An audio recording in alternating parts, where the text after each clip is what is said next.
The stars looked different now. Kethver pressed his clawed hand against the cold metal of his ship's window and stared into the endless black space. 25 years had passed since that terrible day. 25 years since a single human had destroyed his honor and killed his warriors. The Crimson Talon moved silently through space, its engines barely making a sound. Kethver had spent decades building this ship. Every weapon, every shield, every scanner was designed for one purpose. He would find Jake Morrison. He would kill him. He would restore his honor. The Zephyrian captain stood 8 feet tall, with gray skin covered in ritual scars. His yellow eyes glowed in the dim light of the bridge. Cybernetic implants ran along his arms and neck, pulsing with blue energy. He had replaced most of his original body with machines after that day on Colony 7. The shame had driven him to become more than he was. "Captain," his first officer called from across the bridge. "We are approaching the target coordinates." Kethver Turned away from the window. His boots clicked on the metal floor as he walked to the command chair. "Show me," he said in his deep voice. The main screen flickered to life. Kethver expected to see empty space or maybe the ruins of an old human settlement. Instead, his eyes widened in shock. Where Colony 7 had once stood, now there was a massive space station. Bright lights covered its surface like stars. Ships moved around it in perfect patterns. "This cannot be right," Kethver growled. "Run the scan again." His officer's fingers danced over the controls. "The coordinates are correct, Captain. Is where Colony 7 was located." Kethver stared at the screen. The space station was huge, bigger than any Zephyrian military base, bigger than the capital stations of most alien races. How had the humans built something like this in just 25 years? "What do the sensors tell us?" he asked. "That is the strange part, Captain. The sensors are having trouble reading the station. The energy signatures are unlike anything in our database. Some of the readings do not make sense." Kethver felt his claws dig into the arms of his chair. 25 years ago, Colony 7 had been a small farming settlement. A few thousand humans living in simple buildings. They had no real weapons, no military training. They should have been easy prey for his hunting party, but Jake Morrison had changed everything. Kethver remembered that day clearly. It burned in his memory like acid. His warriors had attacked the colony at dawn. The humans had scattered like frightened animals. Everything was going according to plan until they reached the main settlement. That was when Jake Morrison appeared. He had been just a maintenance worker, a human who fixed machines and kept the colony running. He should have died with the others. Instead, he had become a ghost. He moved through the buildings like he knew where every Zephyrian warrior would be before they got there. He used the colony's own machines against them. Pipes became weapons. Construction equipment became traps. By the end of the day, 17 of Kethver's best warriors were dead. Jake Morrison had vanished into the wilderness with most of the human survivors. Kethver had been forced to retreat. His mission failed, his honor destroyed. The other Zephyrian clans had laughed at him. Some said he had been beaten by a maintenance worker. Others whispered that he was getting old and weak. The shame had driven him into exile. He had spent decades preparing for his return. "Captain, I am detecting movement from the station," his officer reported. Kethver looked at the screen. Several small ships were leaving the station. They moved in a way that made his skin crawl. Ships seemed to flicker in and out of sight. One moment they were there, the next they seemed to fade like ghosts. "What kind of technology is that?" he asked. "Unknown, Captain. Our computers cannot identify the propulsion system. The ships appear to be using some form of dimensional manipulation." Kethver had heard rumors of such technology, but it was supposed to be impossible. Even the most advanced races in the galaxy had never mastered it. How could humans have developed something so advanced? "Are they heading toward us?" he asked. "No, Captain. They appear to be conducting routine patrols around the station." Kethver watched the ships move through space. They were graceful in a way that seemed almost alive, like they were dancing instead of flying. It was beautiful and terrifying at the same time. "Begin long-range scans of the station," he ordered. "I want to know everything about their defenses, their population, their capabilities." "Yes, Captain." As his crew worked, Cuthbert thought about what he was seeing. This was not the Colony 7 he remembered. That had been a simple farming settlement. With basic technology, this was something else entirely. Something that challenged everything he thought he knew about humans. The scan results appeared on his screen. Cuthbert read them with growing concern. The station housed over 2 million humans. It had defensive systems that his computers could barely understand. The energy readings suggested weapons that could destroy his ship with ease. "Captain," his officer said quietly, "there is something else. The scans are picking up human life. Signs that are ... unusual." "What do you mean unusual?" "Their biological readings are different from standard human baselines. Enhanced reflexes, improved brain function, modifications to their nervous systems. It is as if they have evolved beyond normal human parameters." Cuthbert felt a chill run down his spine. Enhanced humans. The Deathworlders had always been dangerous because of their planet's harsh environment. Earth was a world that killed most species, but humans had thrived there. They were stronger, faster, and more adaptable than most aliens. But if they had found a way to enhance themselves further. "Can you identify specific individuals?" he asked. His officer worked at the controls for several minutes. "I am detecting one individual whose biosignature matches our target profile. Jake Morrison is still alive, Captain. He is on the station." Cuthbert's yellow eyes glowed brighter. After all these years, Jake Morrison was still alive. A human. Was older now, probably in his 60s, but he was there waiting. "What is his current location?" "He appears to be in the central command section of the station. The area is heavily shielded, but I can confirm his presence." Cuthbert stood up from his chair. He walked to the weapons storage compartment and began selecting his gear. His plasma rifle, his energy blades, his personal shield generator. Everything he would need for the final confrontation. "Captain, what are your orders?" his officer asked. "We wait," Cuthbert said as he checked his weapons. "We study their patrol patterns, we learn their weaknesses, and then we strike." But even as he said the words, doubt crept into his mind. The humans had changed. They had grown strong in ways he did not understand. The simple farming colony was gone, replaced by something that might be beyond his ability to destroy. Still, he had come too far to turn back now. His honor demanded vengeance. His clan expected him to return victorious, or not at all. Jake Morrison had humiliated him once, but that would not happen again. Cuthbert looked out at the massive human station. Somewhere in there, Jake Morrison was going about his daily life, probably unaware that his old enemy had returned. Soon, very soon, they would meet again. This time, Cuthbert would be ready. The alarm sounded softly through the command center of New Haven Station. It was not the harsh, panicked shriek that most species used for danger warnings. Instead, it was a gentle pulse that somehow communicated urgency without causing fear. "Lieutenant," Commander Lisa Carter looked up from her data screen. Her enhanced eyes immediately focused on the tactical display showing the alien ship's position. She did not need to run to her station or shout orders. The information flowed directly into her mind through the quantum neural link that connected all defense personnel. "Unknown vessel detected at Grid 77 Alpha," she said calmly into her communicator. "Zephyrian design, heavy weapons, configuration." Around the command center, other officers moved with quiet efficiency. They had been expecting this day for years. Not this exact day, but they knew that eventually someone would come looking for revenge. Humans had made many enemies during their expansion into space. Lisa's fingers moved across her control panel without her conscious thought. Her enhanced nervous system allowed her to operate multiple systems simultaneously. While her conscious mind focused on strategy, the orbital defense platforms came online smoothly. Sensor arrays turned toward the alien ship. Shield generators began building power reserves.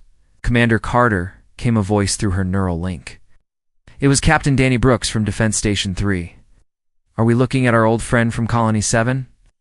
"Most likely," Lisa replied. "The ship configuration matches Zephyrian Hunter-class vessels. Someone has been planning this visit for a long time. Lisa had been just a child during the original attack on Colony 7. She remembered hiding in the underground shelters while the adults fought to protect them. She remembered the fear, the confusion, the sound of weapons fire echoing through the colony tunnels. But she also remembered what came after. The strange radiation that had leaked from the colony's mineral. Processing plants during the battle had changed everything. At first, no one understood what was happening. Children began learning faster than normal. Adults found their reflexes improving. Some people started having dreams that seemed to predict the future. Dr. Kevin Hayes had been the first to understand what was occurring. The exotic minerals that Colony 7 had been mining contained particles that interacted with human DNA in unexpected ways. The battle damage had released these particles into the atmosphere, and every human on the planet had been exposed. Evolution has begun, Dr. Hayes had told the colony leaders. We are becoming something new that had been 23 years ago. Now Lisa could process information at speeds that would overwhelm a normal human brain.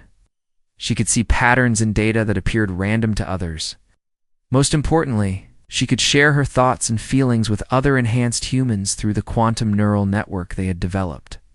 Jake Morrison wants to see you in his office, came another mental message. It's one from Jake's assistant, Nancy Wilson. Lisa nodded and handed control of the defense center to her second-in-command, Lieutenant Ryan Foster. She walked through the corridors of New Haven Station, passing hundreds of humans going about their daily lives. To an outside observer, they might look normal. But Lisa could sense the quantum field that connected them all. The subtle energy patterns that marked them as something beyond baseline humanity.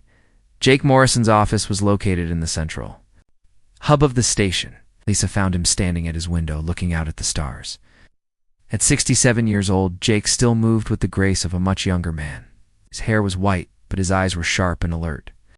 The enhancement process had slowed aging for all of them.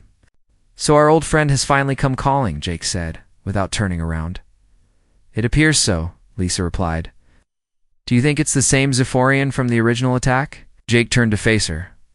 Oh, I know it is. Can feel him out there. The quantum field picks up emotional resonances at surprising distances. He's been carrying that anger for 25 years. Lisa studied Jake's face.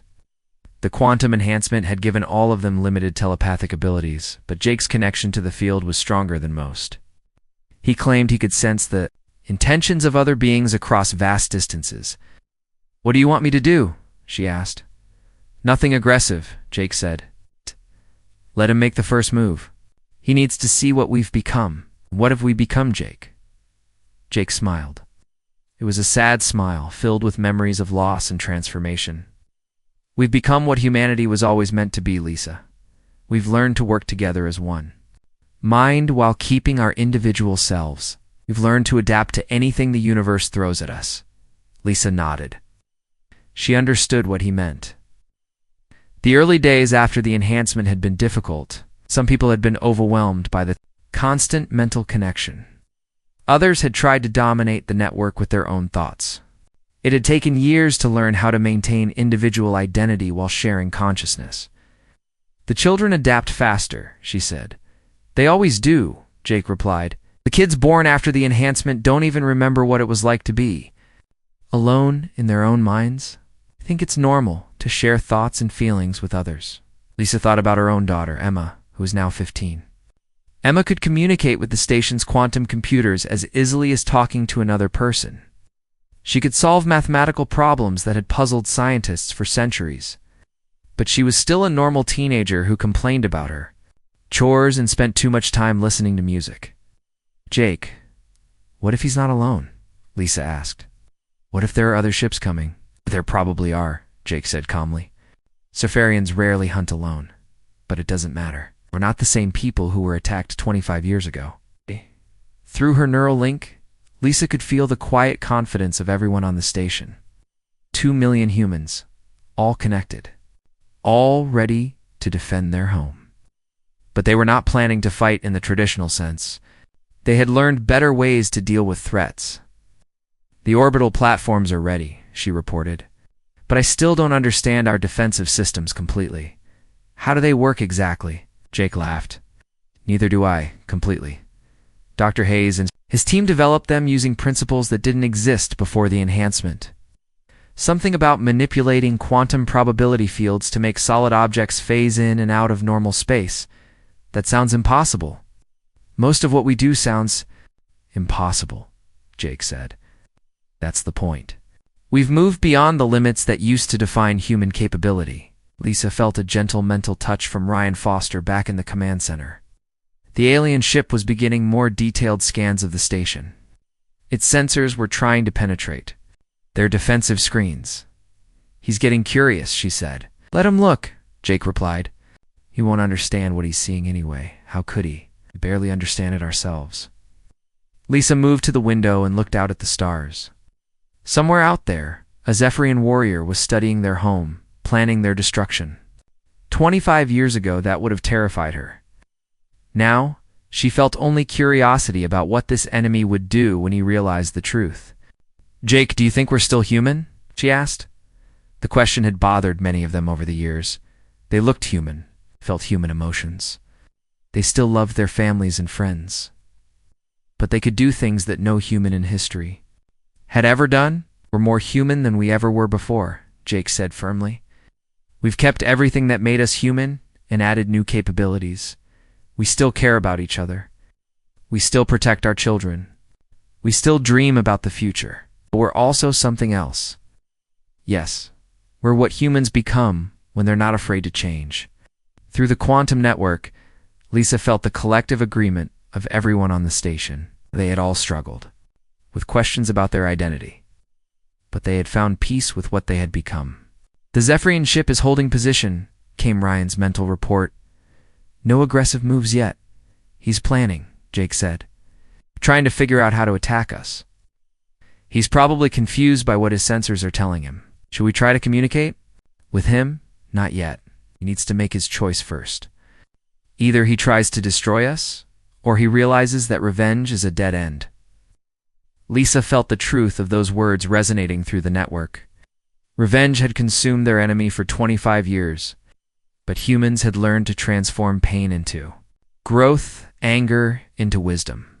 Soon, the Zephyrian hunter would have to decide what kind of being he wanted to be. Kethfer watched his tactical display with growing frustration. His hunter-killer drones had been in flight for 6 hours, approaching New Haven Station from multiple angles. Advanced stealth technology made them invisible to most sensor systems. Each drone carried enough explosives to destroy a city block. But one by one, they were disappearing.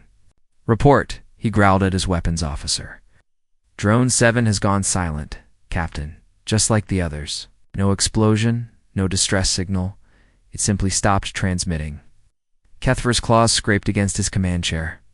12 drones had already vanished. His sensors showed no weapons fire from the human station. No defensive missiles, no energy beams. The drones were just gone. How is this possible? He demanded. His science officer looked up nervously. Captain, I am detecting unusual quantum fluctuations around the station. The pattern suggests some form of dimensional manipulation technology. You said that before? What does it mean? I believe the humans are somehow shifting their defensive systems between dimensions. Now drones cannot hit targets that do not exist in normal space. Kethfer stood up and walked to the main display. The human station looked peaceful from this distance. Ships moved around it in gentle patterns. Lights twinkled across its surface like stars. It did not look like a fortress that could defeat his advanced weapons. Launch the infiltration teams, he ordered. Yes, Captain. 20 Zephyrian warriors teleported down to the outer sections of New Haven Station. Each one was a master hunter, trained from childhood to move without sound and kill without mercy. They carried weapons that could cut through any known material. Their armor could deflect most energy weapons. They were the best warriors, the Zephyrian clans had ever produced. Captain Ryan Foster felt them arrive before his sensors detected them. The quantum network that connected all enhanced humans carried the information instantly to his mind. 20 alien warriors, armed and dangerous, moving through the station's lower levels. Ryan smiled as he prepared his equipment. He was 34 years old, and had been born 3 years after the enhancement began. The quantum field was natural to him, like breathing or heartbeat. He could sense the emotions and intentions of other beings within a kilometer of his position. Teams. Alpha through Delta, we have visitors, he said into his communicator. But he did not need to speak. His thoughts flowed directly to the other, enhanced. Humans through their neural link. The Zephyrian infiltrators moved through the station corridors with perfect silence. Their leader, a warrior named Zekthar, had studied human architecture for years. He knew how their buildings were constructed, where their weak points were located. But as his team advanced, he began to feel uneasy. The corridors seemed too quiet. No security patrols, no automated defenses, no signs of alarm. It was as if the humans did not know they were there. Zekthar raised his hand, signaling his warriors to halt. Something was wrong. His enhanced senses detected movement ahead, but his eyes saw nothing. Then the walls seemed to shift. What had appeared to be solid metal surfaces suddenly revealed themselves as holographic projections. The Zephyrian warriors found themselves surrounded by humans who had been standing there all along. It's invisible until they chose to reveal themselves. "Welcome to New Haven Station," Ryan Foster said calmly. He stood directly in front of Zekthar, close enough to touch. "We have been waiting for you." Zekthar reacted instantly, drawing his energy blade and striking at the human's head. The weapon passed through empty air. Ryan had moved with impossible speed, flowing around the attack like water. "You cannot hit what you cannot predict," Ryan said from behind the Zephyrian warrior. The battle began in earnest. 20 elite Zephyrian hunters against 15 enhanced humans. It should have been no contest. The aliens were larger, stronger, and better armed, but the humans moved like ghosts. They seemed to know where each attack would come before it was launched. They appeared in multiple places at once, striking from impossible angles. Worse yet, they worked together with perfect coordination, as if they shared a single mind. Zekthar watched in horror as his best warriors were systematically disabled. The humans did not kill them. Instead, they used some form of energy weapon that paralyzed their nervous systems. One by one, his team fell unconscious. "How are you doing this?" he gasped as Ryan appeared beside him again. "We think together." Ryan replied simply, "We see what each of us sees. We know what each of us knows. Your movements are predictable because we can feel your intentions before you act on them." Zekthar tried to strike again, but his blade met only air. Ryan had moved before the warrior had even decided where to attack. "This is impossible," Zekthar said. "Most things are impossible until someone does them," Ryan said. "Your people spent 25 years preparing to fight the humans you remember, but we are not those humans anymore." The paralysis weapon hit Zekthar in the chest. As consciousness faded, he heard Ryan's voice one last time. "I sleep well. When you wake up, maybe we can talk." Aboard the Crimson Talon, Kethver watched his infiltration teams disappear from his sensors. Not killed, he realized. Captured. Somehow. The humans had defeated his best warriors without casualties on either side. "Captain," his communications officer called out. "We are receiving a transmission from the human station. Put it on screen." The main display showed a human male with white hair and calm eyes. Kethvar recognized him instantly, even after 25 years. Jake Morrison looked older, but somehow more vital than he had during their first encounter. "Hello, Kethvar," Jake said in perfect Zephyrian. "I wondered when you would return." "How do you know my language?" Kethvar demanded. "I know many things now that I did not know before. Your warriors are safe, by the way. We have placed them in comfortable quarters while they recover. Release them immediately, or I will destroy your station." Jake smiled sadly. "With what weapons?" "Your drones are disabled. Your infiltration teams are captured.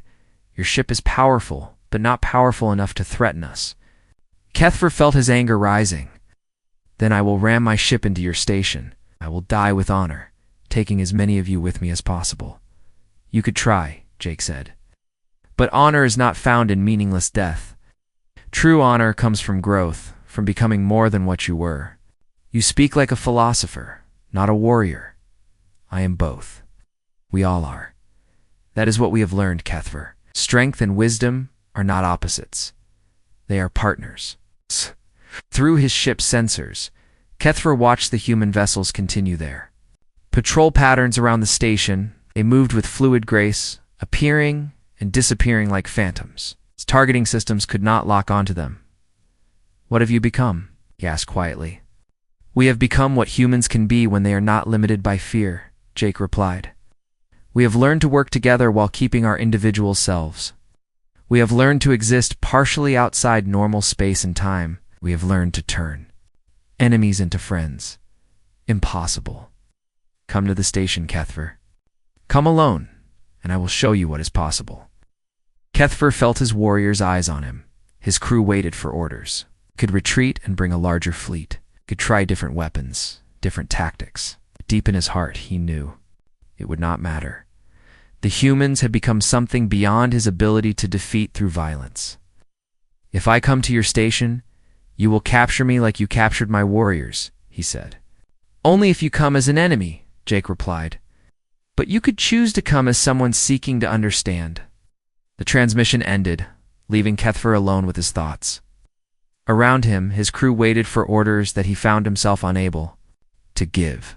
For the first time in 25 years, the great hunter was unsure of his prey. Kethver stood in the teleportation chamber of his ship, checking his weapons one final time. His plasma rifle was fully charged. His energy blades hummed with power. His personal shield generator showed maximum capacity. Everything was ready for the confrontation he had planned for 25 years, but doubt gnawed at his mind like a parasite. His crew had begged him not to go.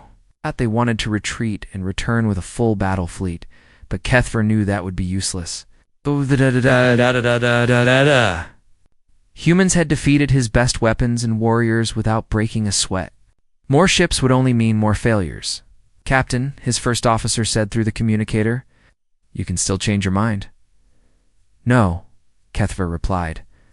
"This ends today, one way or another." The teleportation beam engulfed him, and he felt the familiar sensation of his atoms being scattered across space. A moment later, he reformed in the central plaza of New Haven Station. Jake Morrison was waiting for him. The human stood alone in the middle of the open space, apparently unarmed. He wore simple clothes and carried no visible weapons, but Kethver's enhanced senses detected something strange about him. The air around Jake seemed to shimmer slightly, as if reality itself was bending around his presence. "You came, Jake?" said with a slight smile. "I gave my word," Kethver replied, raising his plasma rifle. "Now we finish what we started 25 years ago." "If that is what you choose," Jake said calmly. "But first, let me show you something." Before Kethver could react, the world around him changed. The plaza dissolved into mist, replaced by a vast space filled with swirling colors and geometric patterns that hurt to look at. He was no longer standing on solid ground, but floating in what appeared to be pure energy. "Where are we?" Kethver demanded. "Everywhere and nowhere," Jake replied. His voice came from all directions at once. "This is the quantum realm that connects all conscious minds. We learned to access it after the enhancement." Kethver spun around, trying to find his target, but Jake seemed to exist in multiple places simultaneously. Sometimes he appeared as a solid figure, other times as a shimmering outline, and sometimes as pure thought without form. "Fight me properly," Kethver roared, firing his plasma rifle at the nearest Jake's figure. The energy beam passed harmlessly through the image, which dissolved into sparkling particles. Another Jake appeared behind him, tapping him gently on the shoulder. "I am fighting properly," Jake said. "This is how we fight now. We exist in multiple dimensions simultaneously. Can be anywhere we choose to be." Kethver whirled around and swung his energy blade at Jake's head. The weapon passed through empty air as Jake flowed around the attack like liquid light. "You cannot defeat what you cannot understand," Jake continued, his voice coming from everywhere and nowhere. "For 25 years you have been preparing to fight the human you remember. That human no longer exists. Then what are you?" Kethver shouted, firing his rifle rapidly in all directions. I am what humans become when they stop being afraid of change, Jake replied. I am individual consciousness connected to collective wisdom. I am flesh and blood that has learned to touch the quantum fabric of reality, strange realm around. Them began to shift and change. Kethfer saw images flowing past him like a river of light. He saw the battle that had destroyed Colony 7. He saw his own warriors dying. He saw Jake Morrison, younger and more frightened, fighting desperately to protect his people. But then the images changed. He saw the aftermath of the battle. He saw humans working together to rebuild their settlement.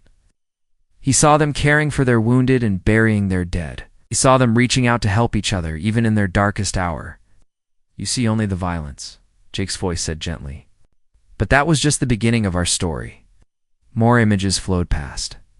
Kethfer saw the strange radiation affecting the humans. He saw their children growing stronger and smarter. He saw their minds beginning to connect in ways that had never existed before. The attack changed us, Jake continued. Not just physically, but spiritually. We learned that survival meant more than just staying alive. It meant growing, evolving, becoming better than we were. Yes. Kethfer found himself watching the humans learn to share their thoughts and feelings. He saw them developing technology that seemed impossible. He saw them building their massive space station, not through conquest or slavery, but through cooperation and mutual support. Nice. This is trickery, Kethfer said, but his voice lacked conviction.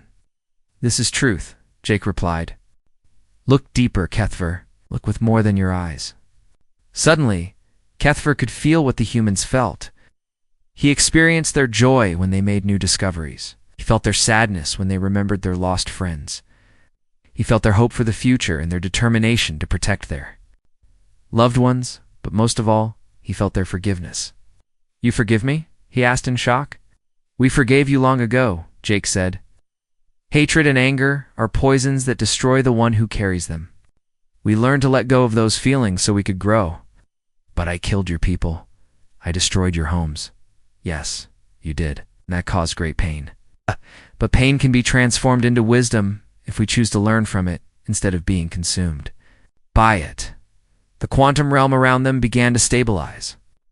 Kethfer found himself standing face to face with Jake in what appeared to be a simple room, but he could sense vast energies flowing around them, controlled by Jake's will. How is this possible? Kethfer asked. Consciousness is more flexible than most species realize, Jake explained, when we stopped thinking of ourselves as separate individuals competing for resources. We discovered we could share mental energy. When we stopped seeing the universe as something to conquer, we learned to work with its fundamental forces. Jake gestured, and the air around them shimmered. For a moment, Kethfer could see the quantum threads that connected all living things. Dead. He could sense the thoughts and emotions of every human on the station. He could feel their collective wisdom, and individual personalities existing in perfect harmony. We are still human, Jake said. Still love, laugh, cry, and dream. But we have become more than we were. We have learned to be one people while remaining many persons, Kethfer felt, his weapons growing heavy in his hands. The plasma rifle and energy blades that had seemed so important suddenly felt like toys. What was the point of fighting someone who had transcended the need for violence? What do you want from me? He asked. I want you to make a choice, Jake replied. You can continue to carry your anger and hatred until they destroy you. Or you can choose to become something more than what you are. You offer me what the humans have become? I offer you the chance to evolve beyond your limitations, not just you, but all Zephyrians who are willing to grow. Kethfer looked at his weapons, then at Jake's calm face. 25 years of planning and preparation had led to this moment. He had expected a battle to the death. Instead, he had found something he had never imagined possible. If I choose to evolve, he said slowly, what happens to who I am now? You become more yourself, not less, Jake replied. Evolution does not erase the past. It builds upon it to create something better. Kethfer felt the weight of decision pressing down on him. His entire life had been built around the concepts of honor through combat and strength through domination. But the humans had shown him a different kind of strength. a strength that came from cooperation, growth, and the courage to change. He looked at his plasma rifle one last time, then let it fall to the floor. The plasma rifle hit the floor with a metallic clang that echoed through the chamber. Cuthbert stared at the weapon for a long moment, watching the energy cells power down. 25 years of planning, and it ended with him dropping his gun. Jake. Morrison smiled and extended his hand. Welcome to the beginning of your new life. Cuthbert looked at the offered hand suspiciously. What happens now? Now you learn what it means to evolve, Jake replied. But first, you need to understand that this choice affects more than just you. The quantum realm around them shifted again. Cuthbert found himself looking at a view of space around New Haven Station. He could see his ship, the Crimson Talon, floating in the distance. But he could also see something else. More ships were approaching from the edge of the system. Your clan brothers are coming, Jake observed. I sent a distress signal. Before I came here, Cuthbert admitted. If I failed to return, they were ordered to attack with everything they had. Jake nodded calmly. How many ships? 57 warships. The entire third hunting fleet. That is a substantial force, Jake said without concern. Arrive? 3 hours? Maybe less? Jake closed his eyes for a moment, and Cuthbert felt a strange tingling in the air around them. Through the quantum field, Jake was communicating with every human on the station simultaneously. 50 million minds sharing information in an instant. My people are ready, Jake said, opening his eyes. But we would prefer not to fight your clan brothers. Then surrender, Cuthbert said automatically, then stopped himself. The old thinking patterns were hard to break. Or, Jake said gently, you could help us show them a better way.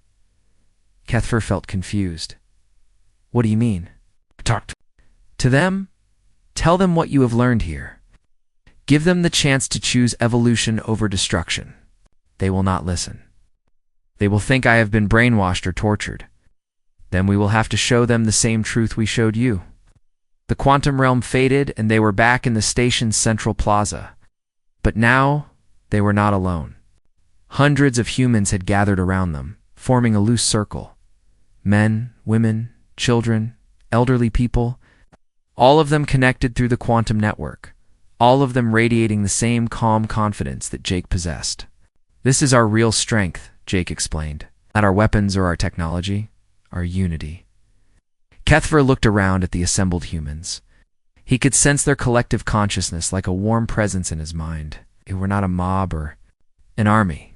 They were a community that had learned to think and feel together while maintaining their individual personalities. How do you stay yourself when you are connected to so many others? He asked. A young woman stepped forward. It was Lisa Carter, though Cuthbert did not know her name. The network does not erase who we are, she said. It amplifies our best qualities while helping us overcome our worst impulses. I do not understand. An older man spoke up. When you are angry, the network helps you find peace. When you are afraid, it reminds you that you are not alone. When you make mistakes, it offers forgiveness and guidance. Cuthbert felt a strange pulling sensation in his mind. Without realizing it, he was beginning to sense the edges of the human quantum network. Their thoughts and emotions touched his. Consciousness like gentle waves. Is this what you offer my people? He asked. We offer the chance to become part of something greater than themselves, Jake replied, but only to those who choose it freely. 3 hours later, the Zephyrian fleet dropped out of hyperspace at the edge of the system. 57 warships arranged themselves in attack formation, their weapons powered and ready.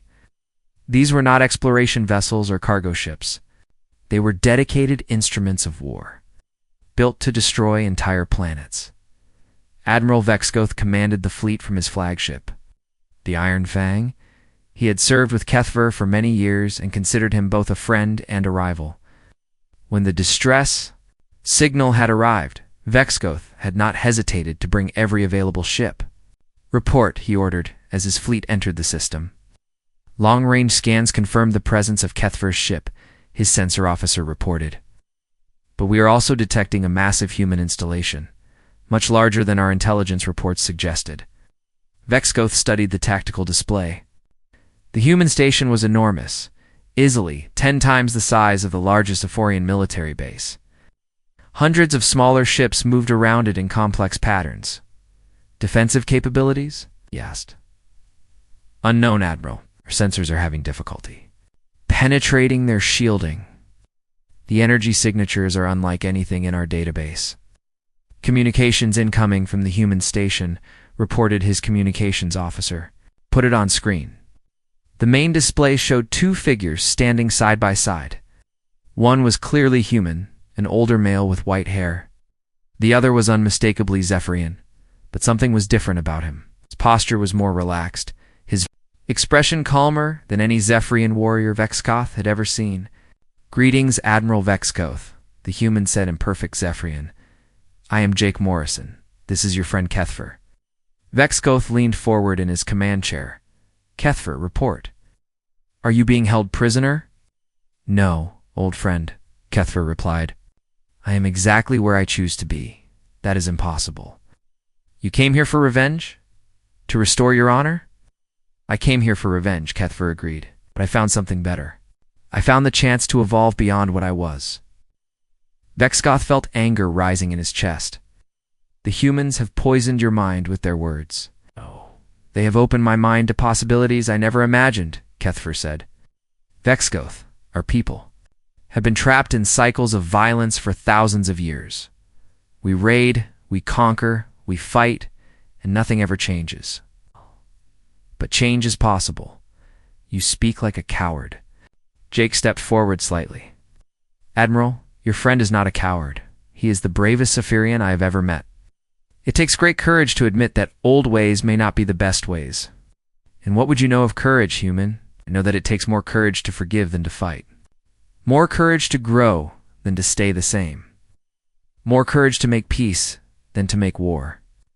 Goth gestured to his weapons officer. Prepare to fire. Wait, Kethfer said urgently. Before you attack, let me show you something. You have 30 seconds. Kethfer closed his eyes and reached out through the quantum network. With Jake's help, he projected his recent experiences directly to the Zephyrian fleet. Every warrior on every ship suddenly felt what Kethfer had felt, experienced the human collective consciousness. They saw the possibilities that evolution offered, most importantly. They felt the peace that came from letting go of hatred and anger. The effect was immediate and profound. Across the fleet, Zephyrian warriors stopped what they were doing and stared at their screens in amazement. Some dropped their weapons. Others began to weep as they experienced emotions they had never known existed. What is this? Vexkoth whispered. This is what we can become, Kethfer replied. All of us together. One by one, the Zephyrian ships powered down their weapons. Not because they had been defeated, but because they had been offered something better than victory. Admiral Vexkoth sat in his command chair, feeling the collective peace of 2 million human minds touching his consciousness. For the first time in his life, he was not afraid or angry or driven by the need to dominate others. He was simply curious about what came next. Jake Morrison, he said finally, we accept your offer.